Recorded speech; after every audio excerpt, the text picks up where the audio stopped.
오늘은 욥기 26장 말씀을 통해서 하나님의 은혜를 받으시기 바랍니다. 욥기 26장은 친구 빌닷의 변론에 대한 욥의 대답입니다. 이 장은 인간의 지혜가 가진 한계와 그와 대조되는 하나님의 광대하시고 신비로운 통치력을 시적으로 웅장하게 묘사하고 있습니다. 오늘 말씀을 통해 고난의 깊은 터널 속에서 욥이 바라본 하나님의 영광에 대해서 생각해 보시기 바랍니다. 먼저 첫 번째 생각할 것이 인간의 지혜는 한계가 있다라고 하는 것입니다. 1절에요. 욥이 대답하여 이르되, 욥기 25장에서 전장에서 친구 빌닷은 하나님은 거룩하신데 인간은 벌레 같은 존재다, 구더기 같은 존재다 그랬습니다. 그렇게 하면서 욥을 몰아붙였습니다. 그것에 대해서 욥이 반문을 하고 있습니다. 2절입니다. 내가 힘없는 자를 참 잘도 도와주는구나. 기력 없는 팔을 참 잘도 구원해 주는구나. 자, 그 빌닷의 말들이 욥에게 전혀 도움이 되지 아니했다라고 하는 것입니다. 참도 네가 잘 도와주는구나. 기력 없는 팔을 참 잘 구원해 주는구나. 이 말은 비꼬는 말이 아닙니다. 지금 고통당하는 욥에게 교리적인 정답만을 늘어놓는 것이 얼마나 무익한지를 이야기하고 있는 것입니다. 욥은 지금 지식이 부족해서 몰라서 힘든 것이 아닙니다. 하나님의 일하심이 자신의 상식으로 이해되지 않아서 괴로운 것입니다. 3절에요. 지혜 없는 자를 참 잘도 가르치는구나. 큰 지식을 참 잘도 자랑하는구나. 욥은 자신이 지혜가 부족하다. 그래, 나 부족해. 그러니 나의 지혜를, 부족한 지혜를 좀 채워줘 봐라 했는데 그 큰 지식을 자랑하면서도 욥에게 도움이 되지 아니했다라고 하는 것입니다. 여기서 큰 지식할 때 지식은 도움이나 능력을 더해주는 참된 지혜를 가리킵니다. 그런데 빌닷은 그런 지혜가 없었다라고 하는 것입니다. 욥이 고민하고 있는 악인이 잘되고 의인이 고통받는 문제, 또 자기가 알 수 없는 운명에 대해서 그들은 아무런 도움이 되지 아니했다라고 하는 것입니다. 그것에 대한 정답을 주지 못했다라고 하는 것입니다. 4절에요. 내가 누구를 향하여 말하느냐? 누구의 정신이 내게서 나왔느냐? 너 누구한테 그런 말을 하느냐? 너의 친구인 나에게 하는 말이 맞느냐라고 하는 것입니다. 여기서 정신, 누구의 정신할 때 정신은 영감이란 뜻으로서 너에게 그렇게 말하도록 영감을 준 것이 누구냐라고 하는 것입니다. 인간의 지혜의 한계를 보여주고 있다라고 하는 것입니다. 그 다음에 두 번째 생각할 것은요. 하나님은 보이지 않는 세계까지 통치하신다라고 하는 것입니다. 어둠의 세계까지도 하나님이 다 보고 계시다는 것입니다. 5절에요. 죽은 자의 영들이 물밑에서 떨며 물에서 사는 것들도 그러하도다 라고 말씀합니다. 음부의 세계에 거주하는 그 영혼들이 하나님의 위험 앞에서 몸부림치며 공포 속에 떨고 있다는 것입니다. 죽은 자의 영들도 물밑에서 떤다는 것입니다. 이것은 하나님의 무소부재하심과 그의 위험스러운 통치가 음부에까지 미치고 있다라고 하는 사실을 보여주고 있습니다. 6절에요. 하나님 앞에서는 수월도 벗은 몸으로 드러나며 멸망도 가림이 없습니다. 인간의 눈으로는 볼 수도 없고 알 수도 없는 그 수월의 세계까지도, 지옥의 세계까지도 하나님 앞에서는 다 드러난다는 것입니다. 여기서 멸망도 가림이 없음이라 할 때 멸망은 히브리어로 아바돈입니다. 스올과 동의어입니다.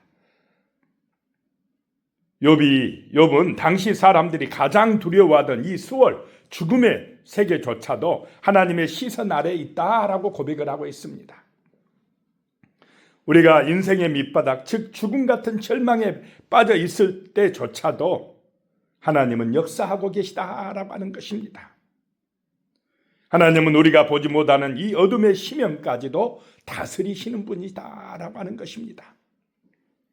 세 번째 생각할 것이요, 하나님의 신비한 능력을 믿어야 된다는 것입니다. 엄청난 능력이 있으시다는 것입니다. 이 7절부터는 창조 세계에 나타난 하나님의 지혜를 노래하고 있습니다. 7절에요. 그는 북쪽을 허공에 펴시며 땅을 아무것도 없는 곳에 매다시며 그랬습니다. 거대한 지구가 저 허공에 떠 있다라고 노래하고 있습니다. 이런 내용을 3500년 전 욥이 고백하고 있다는 것입니다. 당시 사람들은 지구가 평평하다고 여기던 시절입니다. 지구가 우주의 중심이라고 생각하던 때였습니다. 자, 지구가 둥글고 우주에 떠 있다고 밝혀진 때가 그렇게 오래되지 않았습니다.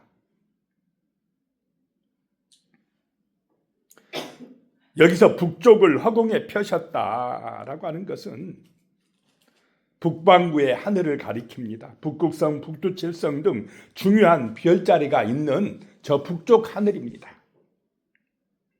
하나님께서는 그의 능력으로 텅 빈 우주 공간에 하늘을 휘장같이 들이우셨다는 것입니다. 이처럼 우주 공간에 땅, 곧 지구를 매단다는 표현으로 하나님의 창조와 그 능력의 이대성을 노래하고 있습니다. 8절에요. 물을 빽빽한 구름에 싸시나 그 밑에 구름이 찢어지지 아니하느니라. 무거운 구름이 비를 머금고 있어도 그 구름이 찢어지지 않는다라고 하는 것입니다. 이 모든 것이 하나님의 정교한 붙드심이라는 것입니다. 창조의 신비라는 것입니다. 9절에요. 그는 보름달을 가리시고 자기의 구름을 그 위에 펴시며, 구름이 보름달을 가리듯이 여기서 보름달은 또 다른 의미로 하나님의 보좌를 의미하기도 합니다. 하나님은 자신의 보좌와 영광스러운 광채를 구름을 펼치심으로써 땅에 사는 인간들로부터 감추신다는 것입니다. 하나님의 이러한 감추심은 인간의 지식과 판단으로는 도저히 이해할 수가 없습니다. 오직 그분의 계시를 통해서만이 우리가 부분적으로 깨달을 수가 있다라고 하는 것입니다.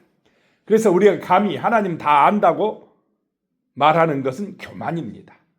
하나님이 계시해 주는 만큼 알고 성경을 통해서 주신 특별 계시를 통해서 우리는 진실로 하나님을 인정하고 믿으시기 바랍니다.